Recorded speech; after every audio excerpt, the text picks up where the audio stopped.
what could you do to improve yourself? Well, let's step one step backwards. The first question might be, why should you even bother improving yourself? And I think the answer to that is something like, so you don't suffer any more stupidly than you have to.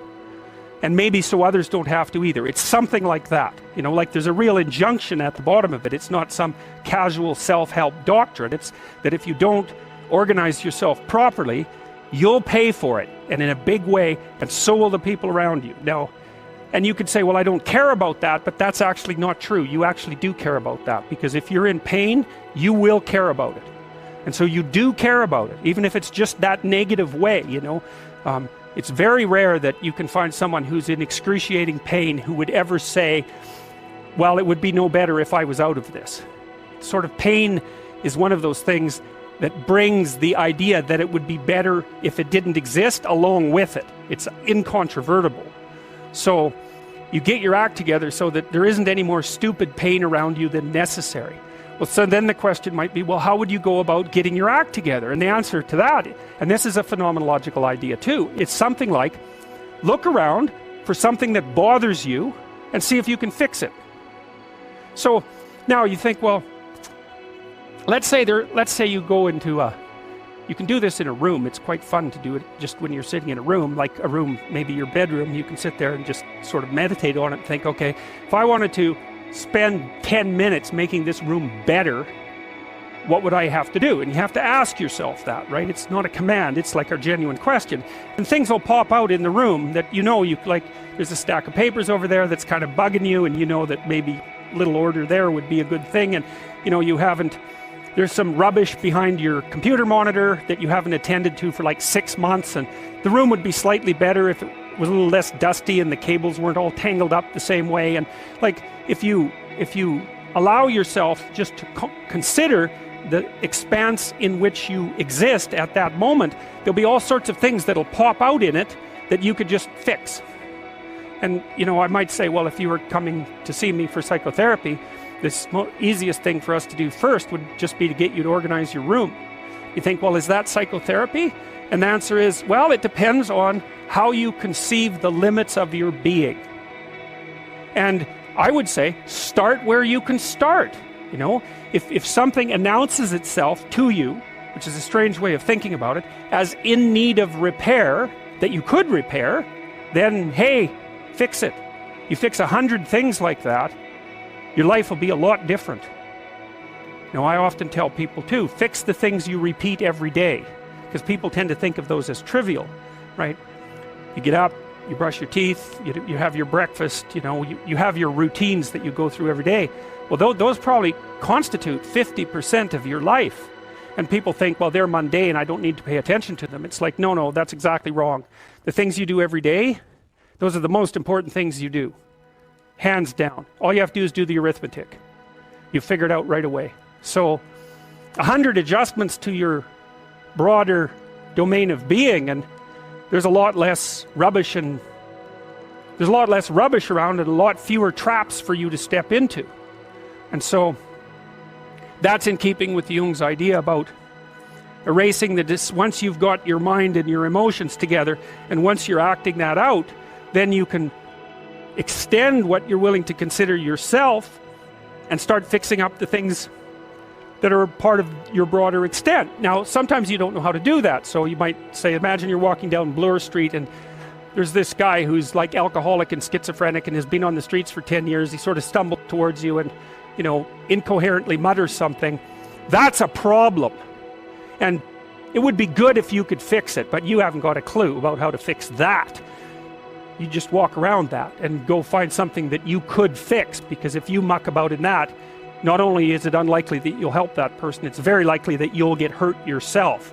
So, you know, just because while you're experiencing things announce themselves as in need of repair, doesn't mean that it's you right then and there that should repair them. You have to have some humility. You know, you don't walk up to a helicopter that isn't working and just start tinkering away with it. You have to stay within your domain of competence. But most of the time, if people look at their lives, you know, it's a very interesting thing to do.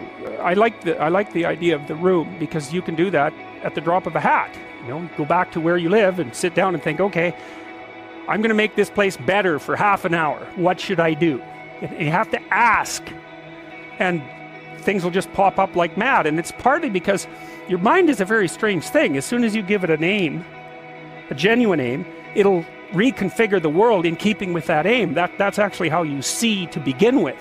And so if you set it a task, especially, you have to be genuine about it, which is why you have to bring your thoughts and emotions together, and then you have to get them in your body so you're acting consistently. You have to be genuine about the aim, but once you aim, the world will reconfigure itself around that aim, which is very strange. And it's technically true.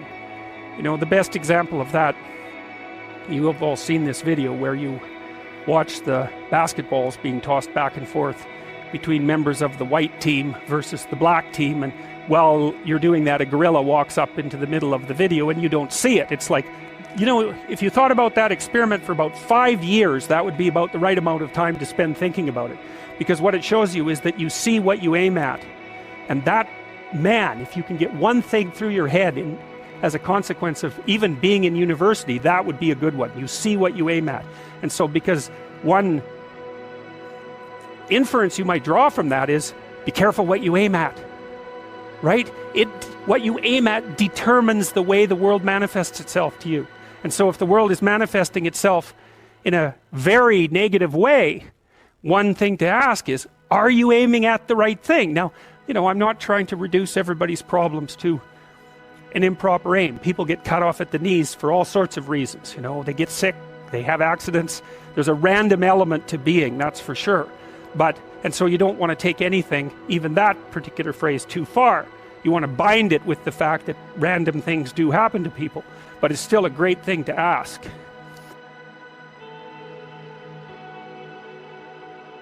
Your attention, for example, is mediated by unconscious forces. And you know that perfectly well. And this is another Freudian observation. You know, if you're sitting down to study, for example, your conscious intent is to study. But you know perfectly well that all sorts of distraction fantasies are going to enter the theater of your imagination non-stop and annoyingly. And there isn't really a lot you can do about that except maybe wait it out.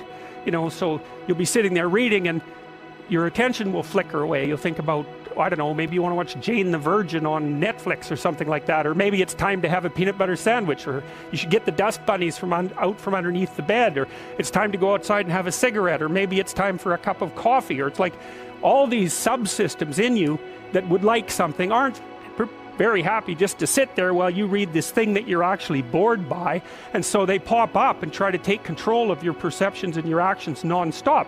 Maybe you think, well, this is a stupid course anyways, why do I have to read this damn paper, and what am I doing in university, and what's the point of life? It's like you can really get going if you're trying to avoid doing your homework, and then you might think, well, what is it in you that's trying to avoid? Because after all, you took the damn course and you told yourself to sit down. Why don't you listen? Well, because you're a mess. That's basically why. You haven't got control over yourself at all. And no more than I have control over this laptop. Okay, so there's the memory function of the unconscious, and there's the dissolutive function. That's an interesting one. The unconscious contains habits, once voluntary, now automatized, and dissociated elements of the personality, which may lead a parasitic existence. That's an interesting one. I would relate that more to procedural memory. You know, so what you've done is practice certain habits, whatever they might be, let's call them bad habits, and you like those things to get under control, but you can't. So maybe when you're speaking, for example, you use like and you know, and you say a lot. And you've practiced that, so you're really good at it, and you'd like to stop it, but you don't get to, because you've built that little machine right into your being, right? It's neurologically wired, and it's not under conscious control, and anything you practice becomes that. It becomes part of you, and that's another element of the unconscious, a different part. And then there's a creative part, which is that, well, you know, you're sitting around and maybe you're trying to write something, or maybe you want to produce a piece of art or a piece of music, or maybe you're just laying in bed dreaming and you have all these weird ideas, and especially in dreams, it's like, where do those things come from?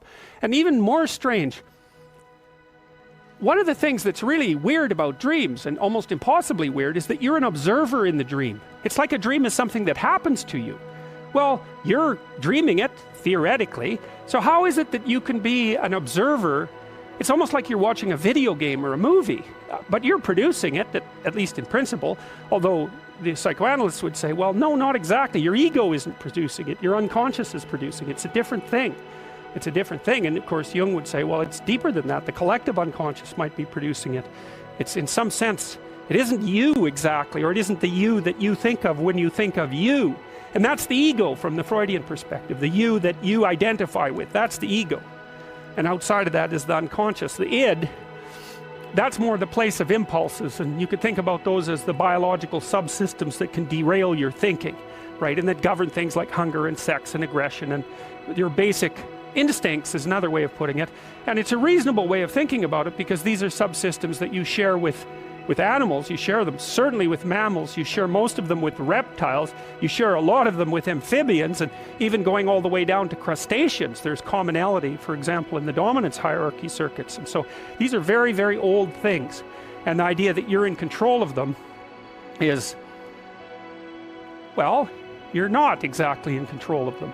And I would say the less integrated you are, the less you're in control of them, and the more they're in control of you. And that can get really out of hand, you know. You can be like with people who have obsessive compulsive disorder, for example, which seems to be, I would say, the dissolutive elements in some sense of the unconscious, the way that it's portrayed here. Poor people with obsessive compulsive disorder, they can spend half their time doing things that they can't really control, and they have very strong impulses to do them, and it's very hard on them to block them, you know.